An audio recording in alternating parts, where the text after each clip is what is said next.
Pegando o livro de Jó, né, já tem mais um mês para trás. E eu estava lembrando, né, acho que é no capítulo 1, a partir do versículo 8, né, que o Senhor pergunta para o diabo assim: de onde você vem? Né? Ele estava dando um giro pelo mundo aí. Aí ele falou assim: você viu meu servo Jó? Não existe um homem mais reto e íntegro do que ele aqui na terra. Mais ou menos a gente já sabe o final da história, né? Que não, você pode provar ele o tanto que for, mas não toca na vida dele. E a gente viu as provações por qual ele passou. E na nossa vida, às vezes, por pouca coisa, a gente cede, né? E um exemplo, na sala de aula. Na sala de aula tem os da frente, né, que gostam de estudar, os meios ali, que é mais ou menos tem um fundão lá, que fundão só os bagunceiros, né? Só os bagunceiros. No final, vira quase que uma aula, só vai na escola, só para marcar presença e vai embora. Mas aprender mesmo nada. Mas na nossa vida a gente tem que levar as coisas a sério. E na palavra de Deus, a gente está vivendo uma época que não dá para brincar. O pastor falou esses dias que 97% das profecias já foram se cumpridas, ou seja, falta 3%. Eu não sei se você vai se lembrar, alguém aqui vai se lembrar. Na primeira reunião que nós tivemos de líderes da igreja aqui na sala, aqui no canto, que alguém perguntou para o pastor a respeito de alvo da igreja. Eu não vou lembrar direitinho a porcentagem, mas o pastor falou assim: olha, se nós conseguirmos com que 70% da igreja seja realmente cristão, salvos em Cristo, a gente está bem. E infelizmente, não é realidade. É uma realidade que a gente vê hoje em dia. Pessoas que vêm, como a gente está falando, vai na escola, só marca a presença, fica lá no fundão, não está nem aí. Né? Mas que Deus possa olhar para cada um de nós e falar assim: olha, íntegro igual ele, reto como ele, é difícil. Você não vai achar, não. Amém? Vamos começar.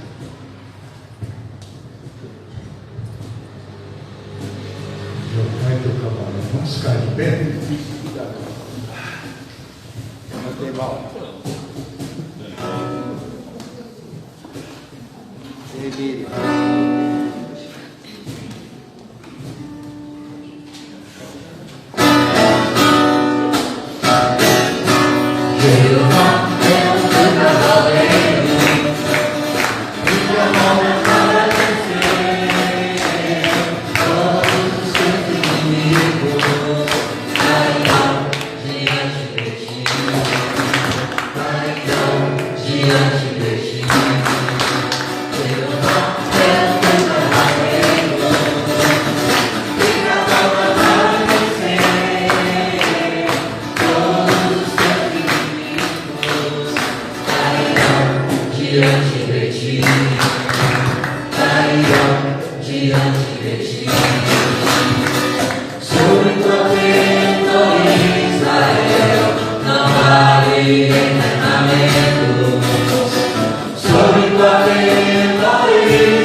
Meu coração não cabe outro amor.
momento dos nossos dízimos e ofertas, o momento de nós louvarmos a Deus também com as nossas finanças. Lembrando que nós devemos ser fiscalmente responsáveis diante de Deus também. Esse foi um dos porquês que Jesus entrou no templo aquela vez, derrubou tudo, virou as mesas, porque o pessoal não estava trazendo para casa do tesouro aquilo que deveria ser de Deus. E ali eles começaram a barganhar e fazer comércio e entregar a Deus algo que não era aquilo que Deus requeria. Ah, Léo, mas não precisamos mais fazer o sacrifício, porque o maior sacrifício já foi feito. Amém. E é por isso, só por isso que você vai entregar as migalhas para o Senhor. Se você faz parte dessa comunidade, dessa igreja, nos ajude a sustentar, a pagar as contas dessa igreja. Se você está nos visitando, sentindo seu coração que deseja ofertar também, fique à vontade.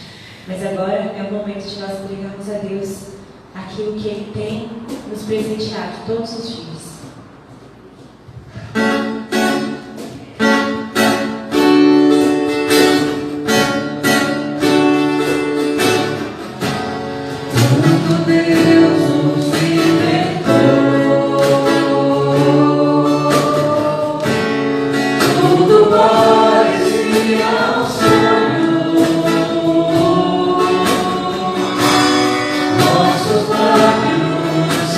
Jesus,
Graças a Deus estamos juntos novamente, adorando ao Senhor.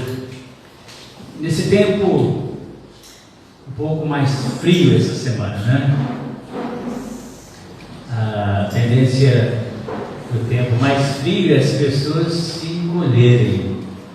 Mas como estamos na presença de Deus, que é o Criador, tanto do tempo mais quente quanto do tempo mais frio, a nossa expressão com o Senhor deve permanecer inalterada, não é isso?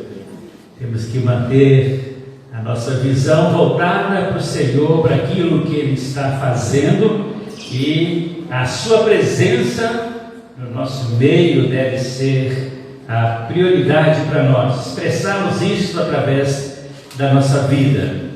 Gostaria de convidar os irmãos a abrirem comigo as suas Bíblias, e nós vamos ler no livro de Atos dos Apóstolos, no capítulo 3. Atos capítulo 3.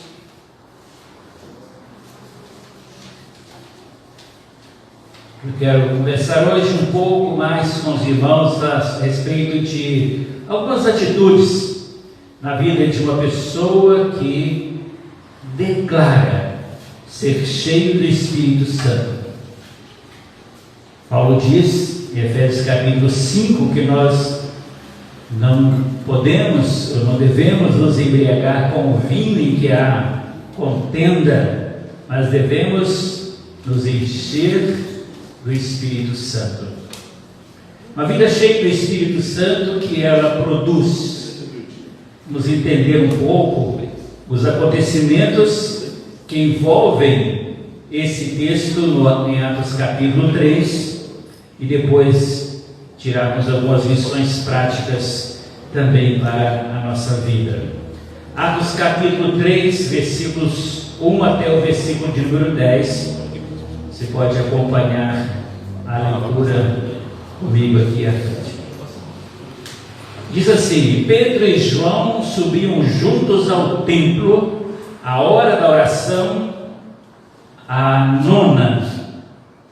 Versículo 2: E era trazido um varão que desde o ventre de sua mãe era coxo, o qual todos os dias punham, ou levavam, colocavam à porta do templo chamada Formosa, para pedir esmolas aos que entravam. O qual, vendo a Pedro e a João que iam entrando no templo, pediu que lhes desse uma esmola. E Pedro, com João, fitando os olhos nele, disse: Olha para nós. E olhou para eles, esperando receber deles alguma coisa. Vamos ler juntos, versículo 6. E disse Pedro, vamos juntos, de novo? E disse Pedro: Não tenho prata nem ouro, mas o que eu tenho, isso te dou. Em nome de Jesus Cristo Nazareno, levanta e anda. E tomando-o pela mão direita, o levantou, e logo seus pés e artérios, ou seus tornozelos, se firmaram. E saltando ele, pôs-se em pé, e andou e entrou com eles no templo, andando e saltando e louvando a Deus.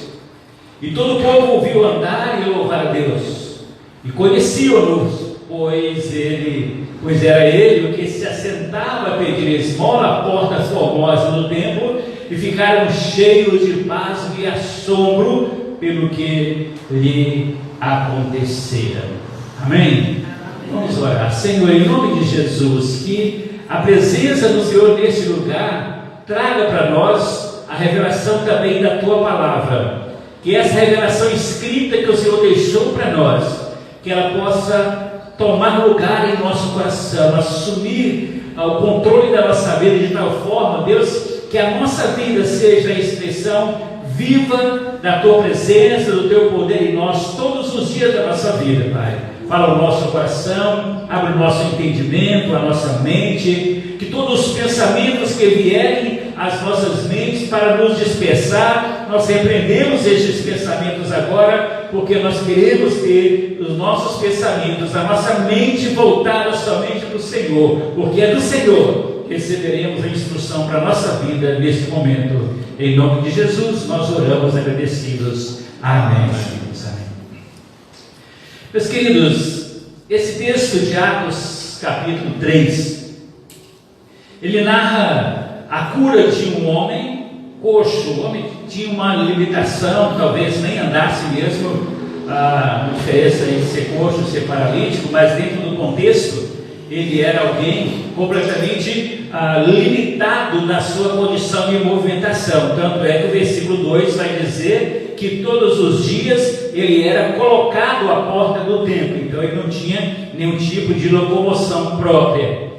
E aí, logo depois do capítulo 3, depois dessa cura realizada, nós vamos ver um sermão que Pedro vai pregar naquele dia.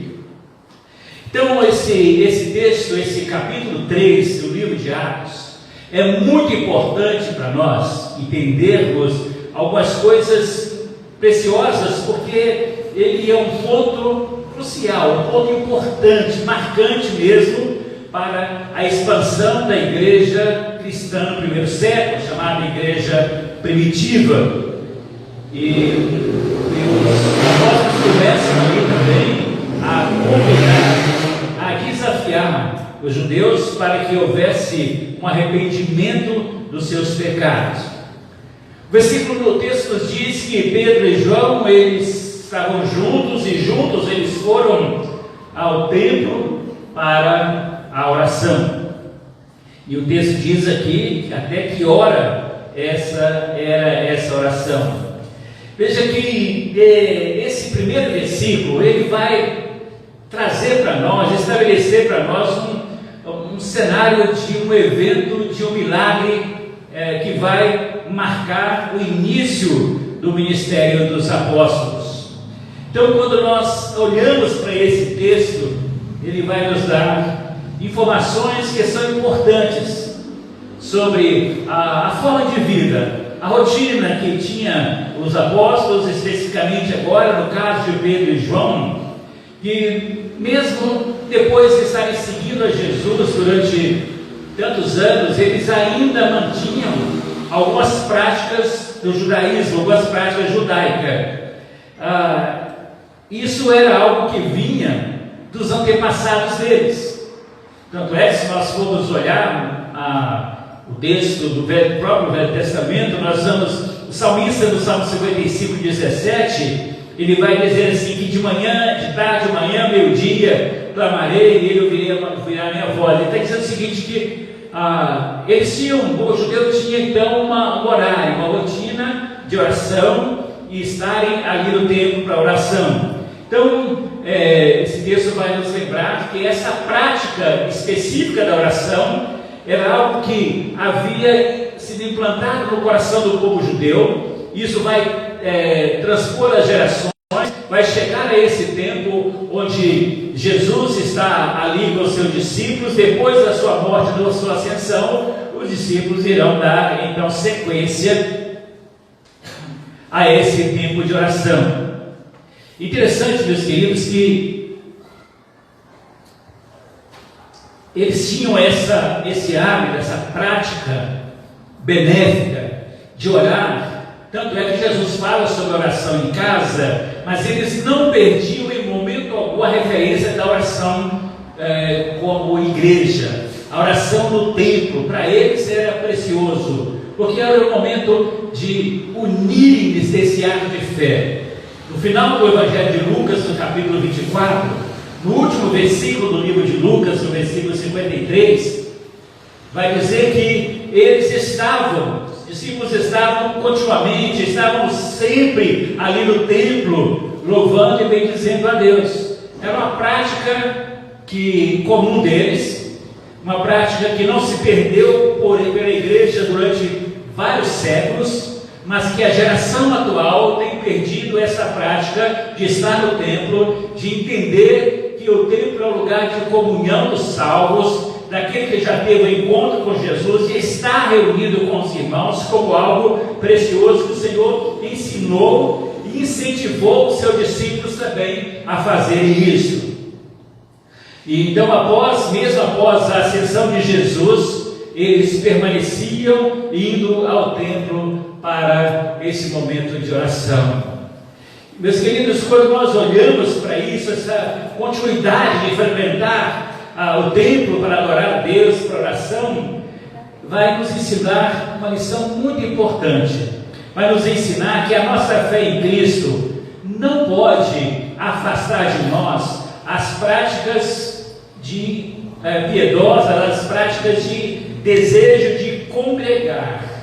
O desejo de congregar, quando nós temos o encontro com Jesus, ele é acentuado, porque nós queremos estar juntos com pessoas que vivem como nós, pensam como nós, exercem uma comunhão, tem algo em comum entre nós. Por isso eles vão dar um novo significado a isso. Esse templo, que é referido aqui no texto, mencionado ali, é o templo de Jerusalém, que era uma ponta de referência, um local central da vida religiosa do povo judeu. O texto diz aqui a hora nona, que corresponde às 15 horas, às 3 horas da tarde, que era o momento de oração tradicional para o povo judeu.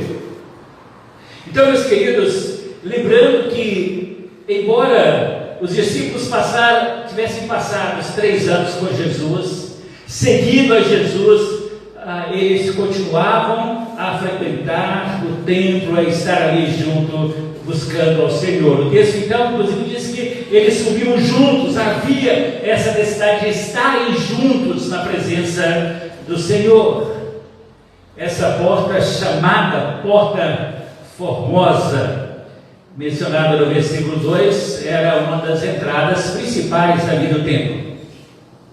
Segundo alguns estudiosos, possivelmente era bem decorada, bem enfeitada essa porta, por isso essa identificação de ser uma porta formosa, uma porta bonita, algo atrativo, e ao mesmo tempo as suas escadarias eram um lugar estratégico para as pessoas estarem sentadas sempre para pedirem uma ajuda.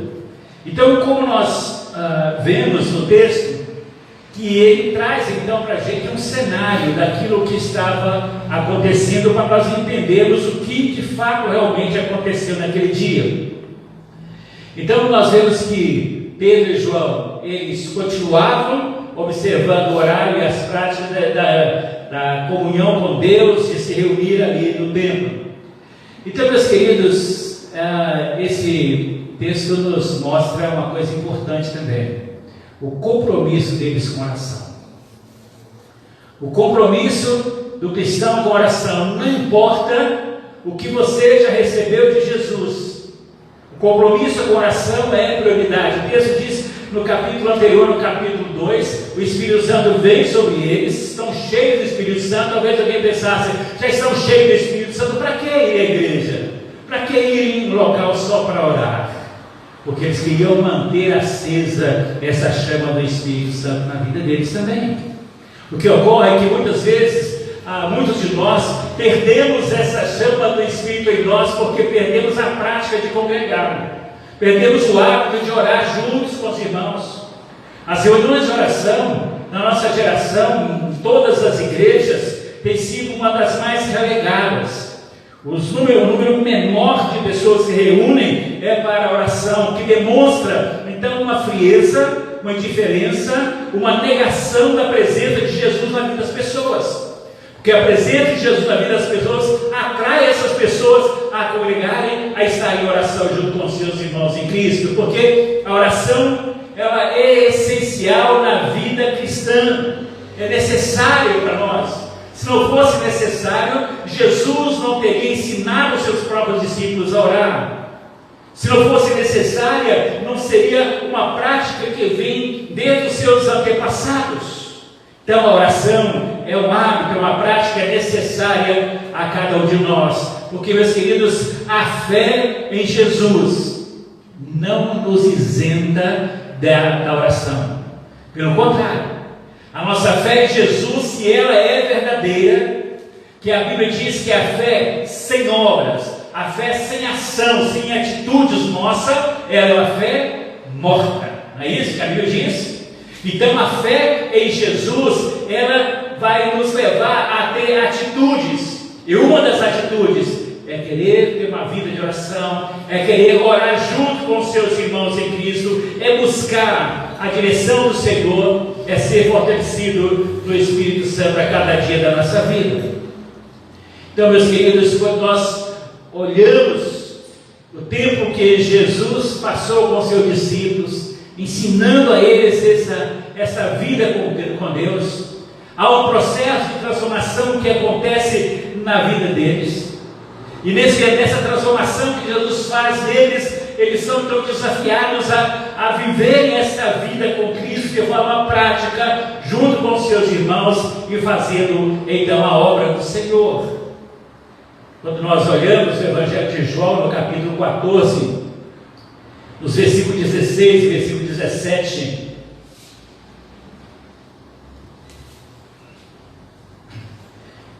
nós vemos Jesus conversando com seus discípulos, dizendo para eles assim: olha, eu rogarei ao Pai, e Ele vos dará, é uma certeza, é uma garantia, Ele vos dará outro Consolador, que está dizendo da sua partida, para que fique convosco, e esse vai ficar com vocês, não por um tempo determinado, mas fique convosco para sempre. Agora preste atenção no que vem a seguir: o Espírito da verdade. O Espírito Santo de Deus em nós, ele revela em nós a verdade. Não há enganação qualquer, há somente a verdade. Ele vai dizer, porque ele é o Espírito da verdade, o mundo não pode receber. Por que ele não pode receber? Porque o mundo não vê Jesus. O mundo não reconhece a necessidade de Jesus na sua vida. O mundo não o conhece, e não o conhecendo, não acha que é importante essas práticas na vida com o Senhor. Mas diz aqui, olha, mas vós o conheceis, e quando você o conhece, ele habita convosco e estará em vós. Se ele habita em nós e estará em nós, ele vai despertar em nós práticas espirituais que nos levem a honrar o nome do Senhor. Meus queridos, quando nós olhamos para esse texto e também olhamos o capítulo anterior, no capítulo 2, nós vemos ali a descida do Espírito Santo, manifestação do Espírito Santo. Esse Espírito passa agora a não estar apenas com eles, mas passa a morar dentro deles. E ao morar dentro deles vai então haver um processo de transformação na vida deles. É essa transformação, meus queridos, que nós precisamos urgentemente que aconteça na nossa vida. Muitas pessoas ouvem sobre o Espírito Santo, cantam sobre o Espírito Santo, leem sobre o Espírito Santo, conhecem textos bíblicos sobre o Espírito Santo, mas não experimentaram uma transformação verdadeira pelo Espírito Santo. A Bíblia diz que, Jesus diz que é o Espírito que nos convence do pecado, da justiça e do juízo. Ou seja, se você continua nas práticas pecaminosas, da negação do Senhor, de uma vida longe do Senhor, de a falta de compromisso com o Senhor, se você continua praticando coisas que entristecem o coração de Deus, significa que o Espírito Santo ainda não convenceu você. Você não foi convencido pelo Espírito, tanto é que as suas práticas são as mesmas que você tinha anteriormente e não houve transformação. Porque quando há transformação na sua vida, tudo vai mudar.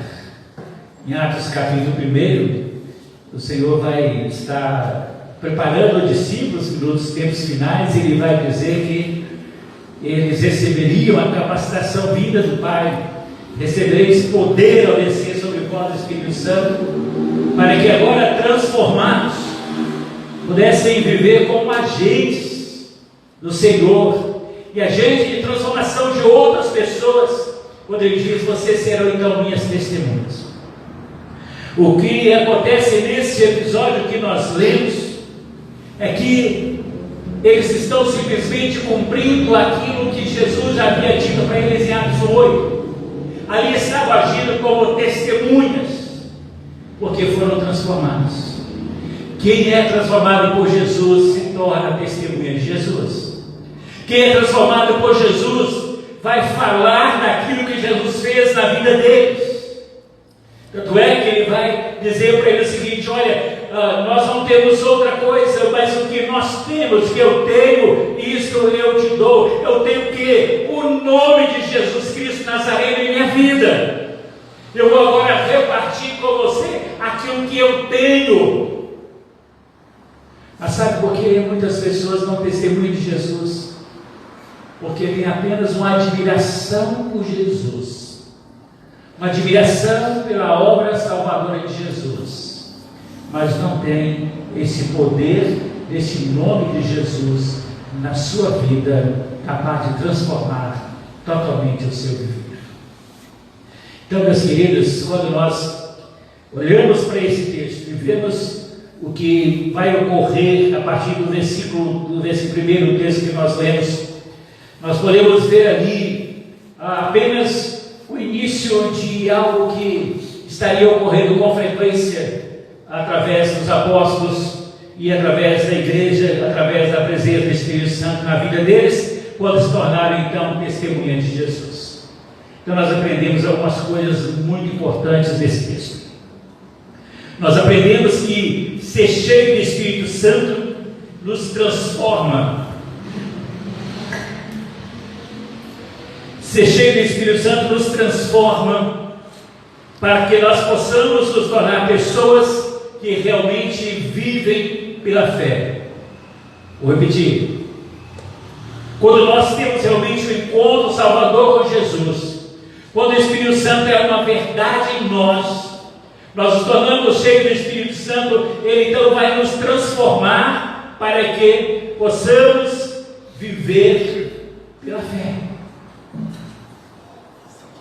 Vejam, meus queridos, que o texto diz que, versículo 4, que Pedro com João, fitando os olhos nele, disse para eles: olha para nós.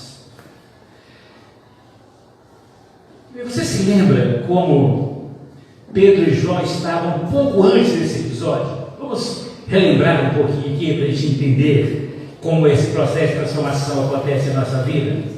Como Pedro e João estavam um pouco antes desse acontecimento.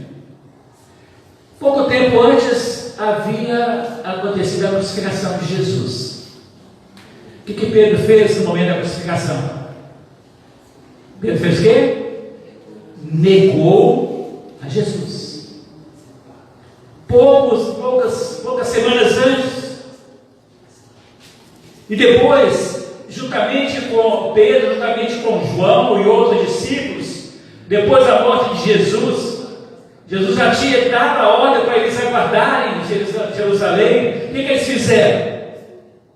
Eles juntaram uma patota deles, um grupinho deles lá, entraram no barco e foram pescar. Como se tudo houvesse acabado. Como se aqueles 3 anos e meio de ensino de Jesus não tivessem significado nada. Simplesmente eles entram no barco e vão pescar como se nada houvesse acontecido, como se tudo houvesse acabado. Mas o que acontece é que Jesus vai ao encontro deles, lá quando eles estão pescando. Jesus estava vivo, aparece para eles lá no mar, e mais uma vez ele vai fazer um outro milagre com eles. Eles haviam pescado, não haviam conseguido pegar nada, diz o capítulo 21 do livro de João, e Jesus manda que eles lancem novamente as redes e o barco vai se encher, as redes vão se encher, quase que vindo afundar a embarcação. Eles vão reconhecer que Jesus estava vivo e apareceu então para eles. Então, meus queridos, quando nós olhamos para a atitude daqueles homens, algumas semanas antes, e olhamos agora para a atitude desses homens, semanas depois, agora na porta daquele templo, nós vamos ver a transformação que aconteceu na vida deles. E vamos aprender também que quando há transformação em nós, quando há transformação na nossa vida, mudamos a nossa forma de pensar, mudamos a nossa forma de ser, mudamos a nossa forma de agir, nos tornamos outras pessoas de confiança de Deus. Jesus passa a confiar neles, mesmo depois de tudo aquilo que havia acontecido. Meus queridos, o Pentecostes que precede o episódio que nós lemos vai marcar a vida daqueles homens e a gente da transformação que acontece na vida de Pedro e João. A transformação que vai acontecer especificamente na vida de Pedro, aquele Pedro ousado, que quando Jesus vai ser preso, ele arranca a espada e corta a orelha do soldado. Aquele homem tempestivo nas suas reações, que vai ter a sua vida impactada pela presença de Jesus, transformada pelo poder de Jesus, agora se torna um outro homem, que agora ele começa a enxergar as pessoas com a mesma visão que Jesus enxergava, de amar as pessoas como Jesus as amava. Por que isso? Porque a vida dele foi transformada. Meu querido, uma vida transformada pelo Espírito Santo, uma vida na qual Jesus é verdadeiro na sua vida, ele se torna uma nova criatura. As suas atitudes se tornam outras. Não é concebível uma pessoa que diz que teve encontro Salvador com Jesus e continua praticando as mesmas coisas que praticavam antes. É uma contradição total.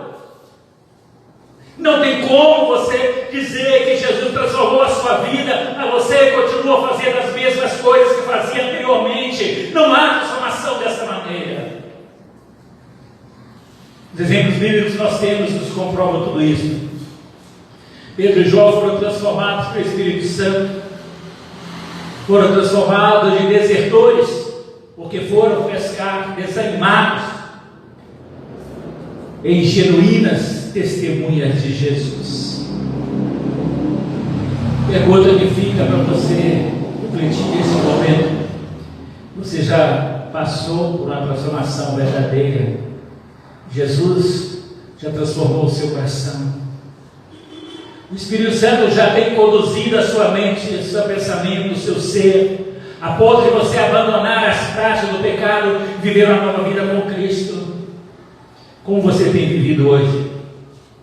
Uma segunda lição muito preciosa que nós vemos nesse texto é que uma vida cheia do Espírito Santo não permite que nos cerquemos de, usar o termo aqui, de muletas, de coisas que substituam, objetos que substituam a nossa fé. Veja em Atos capítulo 3, versículos 5 e 6.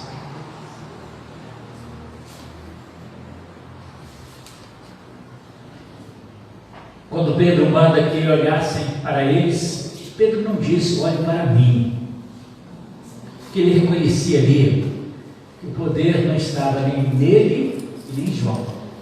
A gente vai entender isso daqui a pouco. Ele disse: olhe para nós e veja o que aconteceu na nossa vida.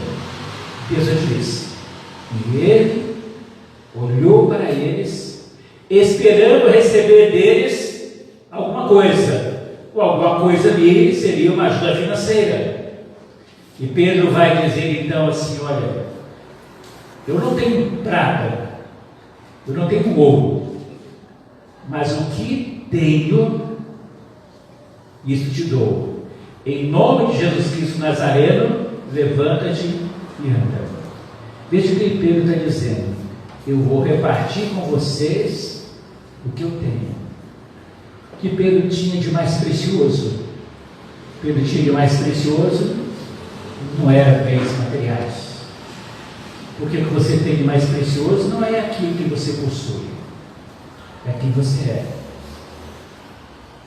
Então, Pedro vai dizer: o que eu tenho recebido de Jesus eu vou repartir então agora com você.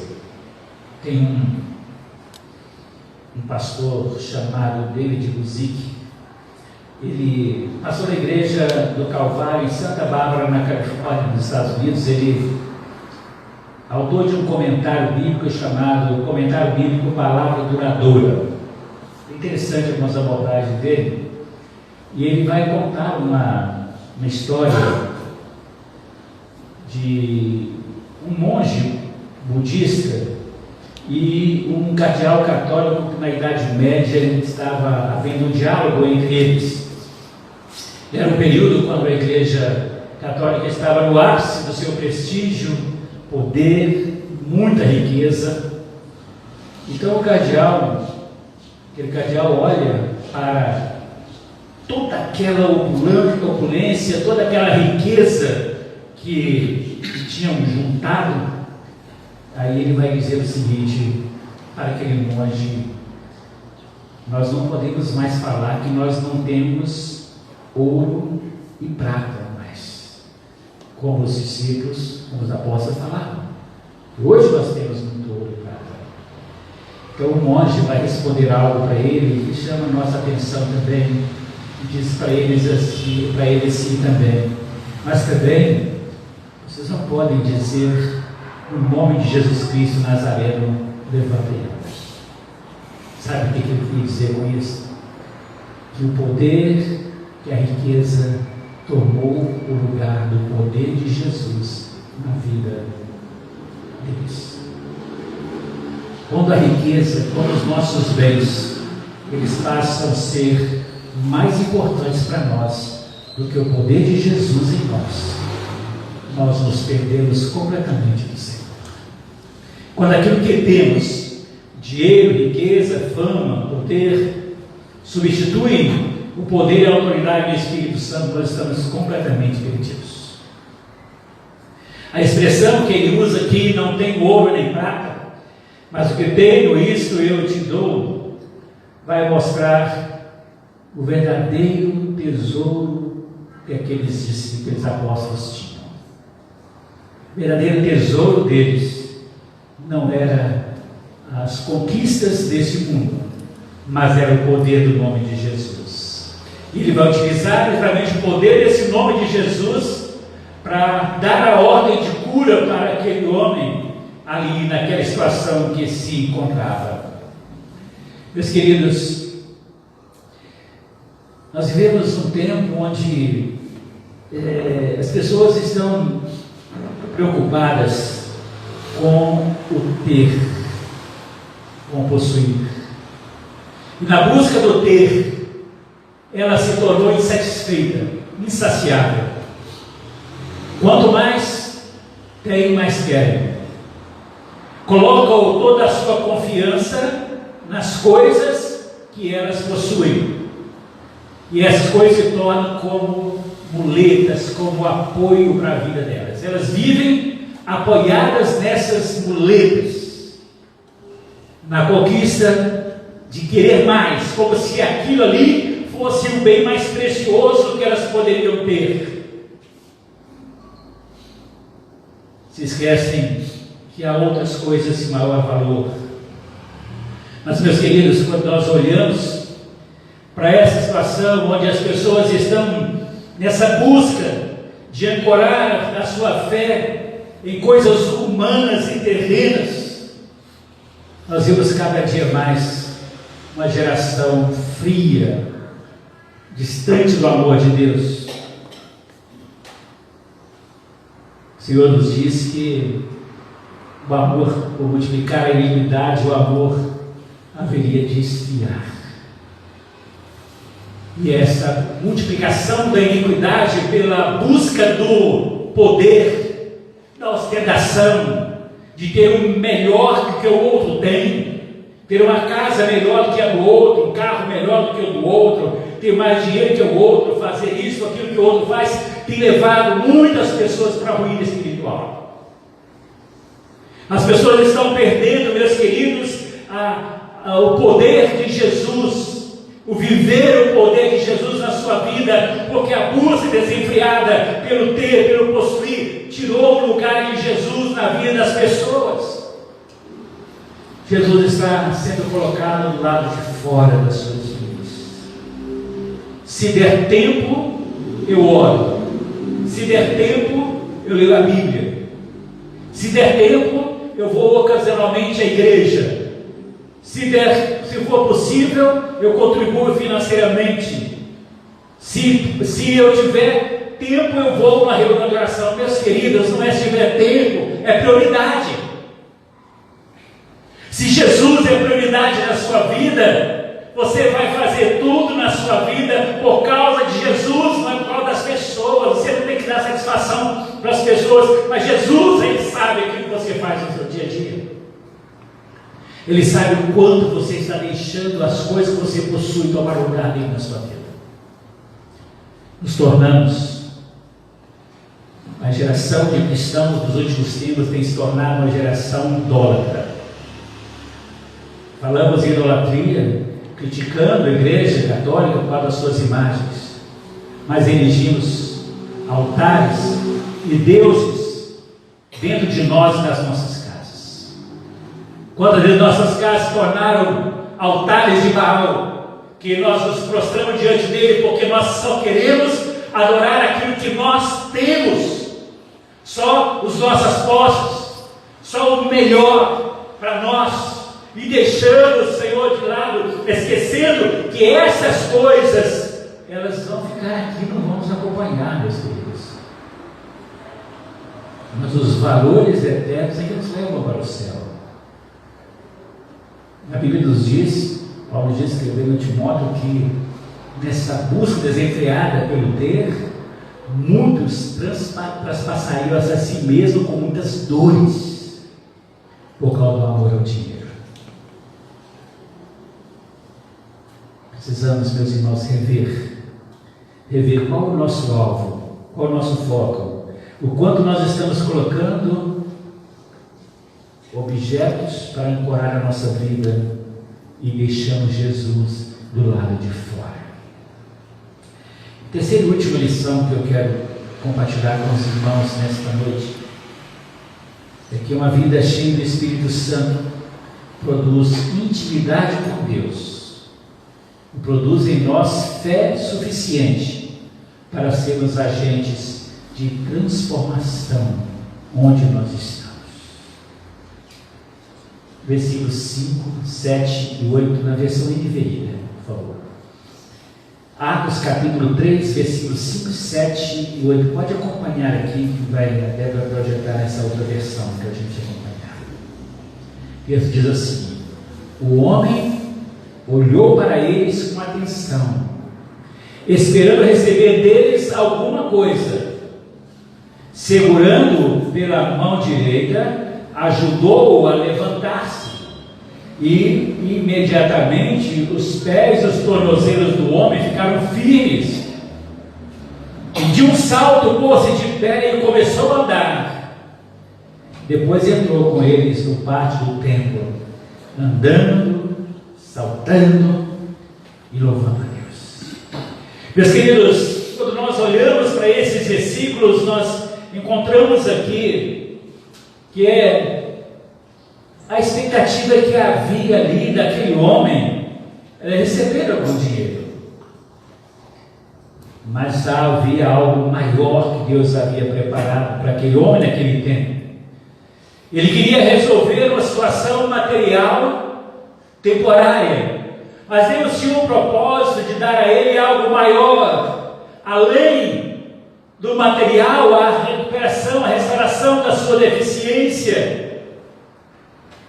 Nós olhamos às vezes, meus irmãos, com a visão daquele homem. Estamos sempre olhando para o mínimo, quando o Senhor tem o máximo para nós, e nós não enxergamos isso. Estamos apegados àquilo que os nossos olhos estão vendo. Esquecemos que o Senhor tem algo muito mais precioso e vai nos trazer esse algo precioso. Aquele homem à porta do templo, em vez de receber algo material de Pedro e João, ele puxava dele, Pedro é pego pela mão direita, o texto diz, e levanta aquele homem de uma vez. Veja que o texto vai dizer no início, capítulo 3, que era um homem que era conduzido, ele era levado por outro e colocado na porta do templo. Agora Pedro pega a mão dele, põe ele em pé, não vai se carregar no colo mais, para um lugar e para outro. Pedro estende a sua mão, ele firma os seus pés, seus tornozelos, seus pés se firmam. De repente ele está em pé, começa a andar maravilhado. Então o texto diz que ele entra no templo com Pedro e João, nova transformação, leva-o para o templo. E lá ele vai saltando e louvando a Deus pelo que ele fez. Meus queridos, aquele homem vai nos ensinar algumas coisas muito preciosas. Vai nos ensinar que a mudança interior que acontece em nós nos leva à adoração e à gratidão ao Senhor. Se você realmente um dia teve esse encontro com Jesus que transformou a sua vida, Ele te leva à adoração verdadeira, Ele te leva à gratidão verdadeira. O grande problema é que as pessoas perderam a referência da adoração a Deus, da gratidão ao Senhor, é porque elas ainda não experimentaram o poder transformador de Jesus na sua vida, capaz de mudar completamente a sua razão de ser. A adoração e louvor deve ser uma resposta natural nossa à graça de Deus manifestada em nós. Como que nós expressamos a nossa gratidão ao Senhor? Repartindo aquilo que nós temos. A maior riqueza que nós temos não é dar uma esmola para alguém, não é ajudar a pessoa com um prato de comida. Isso faz parte das obras, todos devem fazê-lo.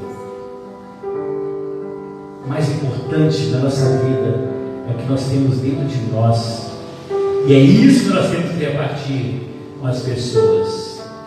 Meus queridos, o viver cheio do Espírito Santo ocorrido na vida daqueles discípulos, e é necessário reviver isso nas nossas vidas nos dias atuais. Estamos perdendo essa referência.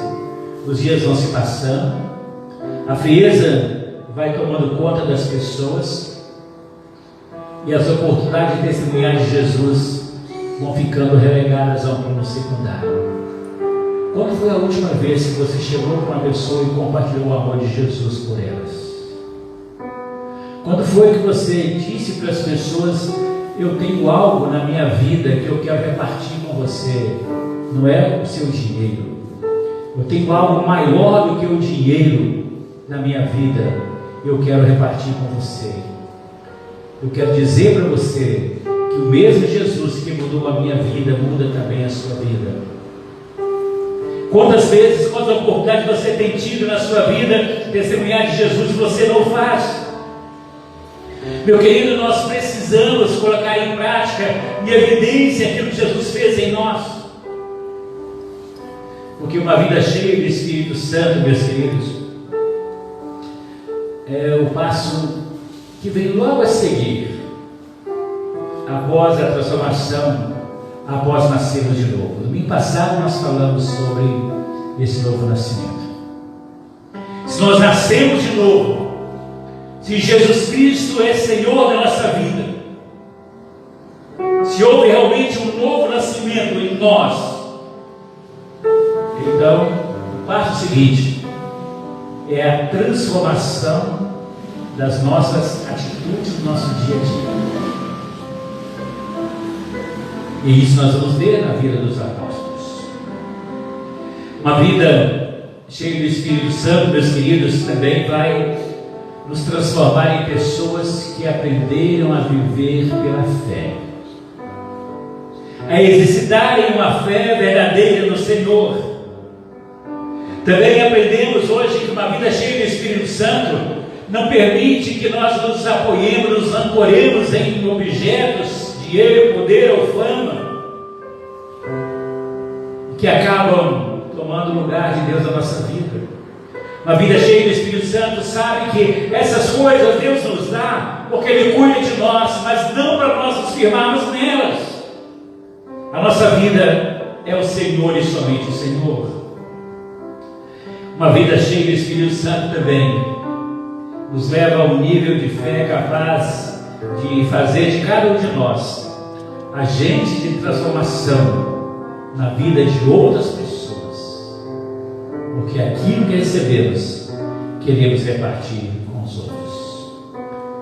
A pergunta que eu faço para você hoje: você está disposto a viver uma vida cheia do Espírito Santo?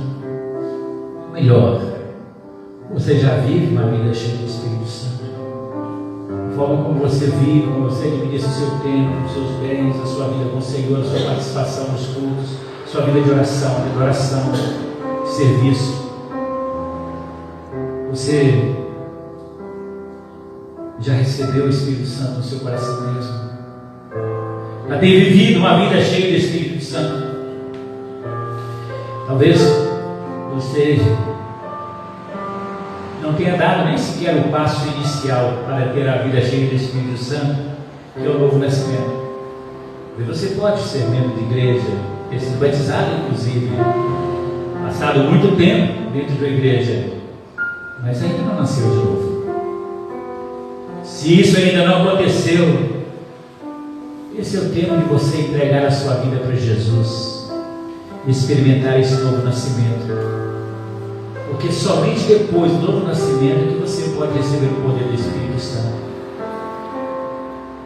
Você possa nesta noite ser transformado por Jesus, salvo por Jesus, ter uma nova vida com Cristo.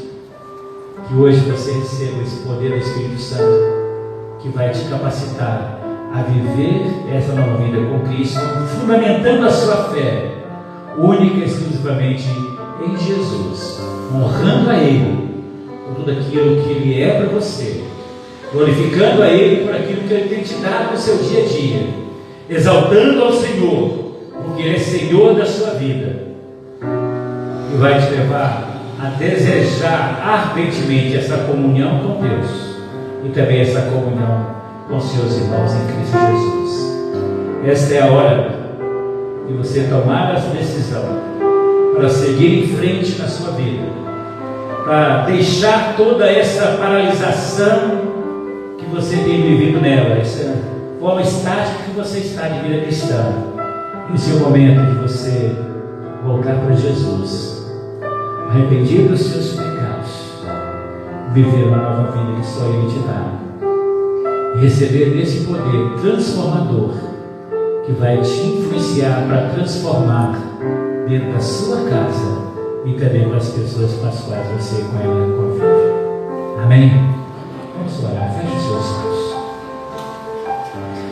Senhor, nós estamos nesse momento na presença do Senhor, diante da revelação escrita do Senhor, que é a tua palavra, diante da revelação vinda do Espírito Santo a nós por meio da administração que o Senhor traz ao nosso coração. Estamos diante de Deus dessas verdades espirituais que tanto nós precisamos ver em prática em nossa vida. E pedimos ao Senhor, meu Deus, Senhor, nos perdoe pelas nossas negligências.